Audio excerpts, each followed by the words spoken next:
મિત્રો પેલું તમે સાંભળ્યું છે કે ધર્મનું કામ કરતાં ધાડ પડી. તો આજે મારે ડે ઓફ હતો તો મને એવું થયું કે લાઈ વાઈફને થોડી મદદ કરી દઉં. તો આજે મેં છોકરાઓના બોટલ જોયા પ્લાસ્ટિકના, તો મને એવું લાગ્યું કે કોઈ પ્લાસ્ટિકના બોટલો ધોઈ કાઢું. તમને ખબર જ છે કે પ્લાસ્ટિકના બોટલમાં ગમે તે કરો તો કચરો ભરાઈ જાય, એ પાઇપમાં હોય કે પછી શાર બાજી જાય, ગમે તેટલું કરો બરાબર.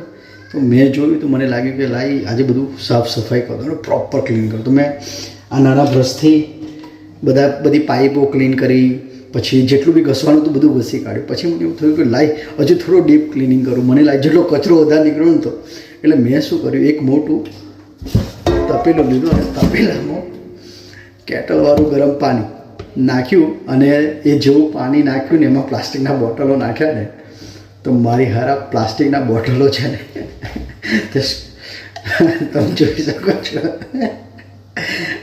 અને ધુરાપુરે જ્યારે બોટલોની દશા મેં મારી વાઈફને બતાવીને તો મને પછી કે આ 5 પાઉન્ડનું હતું, આ 6 પાઉન્ડનું હતું. એટલે અપ્રિશિએશનની વાત તો છોડો, પણ આજે એકચ્યુઅલમાં મારો પોપટ થઈ ગયો છે. બીજી વાત તમને કહું છું, પાછું મારો પોપટ કેવી રીતે લાઈક ફોર એક્ઝામ્પલ આ બી છે પ્લાસ્ટિક. હવે આ હાર્ડ પ્લાસ્ટિક હતું, મને એવું કે પાણીમાં ગરમ પાણીમાં નાખવાથી કશું નહીં થાય. અને આ જે સોફ્ટ પ્લાસ્ટિક હતું ને એને એકચ્યુઅલમાં કશું ના થયું, એને કશું જ ના થયું. કે જેવું લાગતું હતું કે કદાચ થવું જોઈએ તો આ થાય પણ આ ના થાય.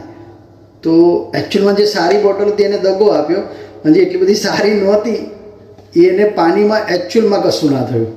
તો યા બસ આજે ધર્મનું કામ કરતાં દાડ પડી અને અપ્રિશિએશનની જગ્યાએ થોડા તાના જ મળ્યા કે ભાઈ આજે મેં ઘર બેઠા નુકસાન કરી નાખ્યું.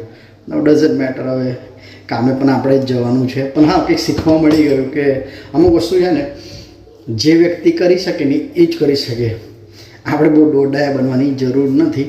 તો તમે પણ ઘરે કોઈ દિવસ હોય તો તમારી વાઈફ જો તમને કોઈ તમારે એને કંઈ હેલ્પ કરવી હોય તો બસ ઇન્સ્ટ્રક્શન એની લઈ લેવાની, એ જેવું કે એવું જ કરી લેવાનું, જેથી કોઈ પણ પ્રકારનું નુકસાન ના થાય. અને કામ કર્યા પછી તમને એનો તાના સાંભળવા ના મળે કે ભાઈ આવું કર્યું તેવું કર્યું કે તમે આમ કર્યું બરાબર. તો બસ સૂચના જનિતમાં જ આવી પ્રેમ કરતા રહો અને તમારા જીવનસાથીને એમની ઇન્સ્ટ્રક્શન અનુસાર મદદ કરતા રહો.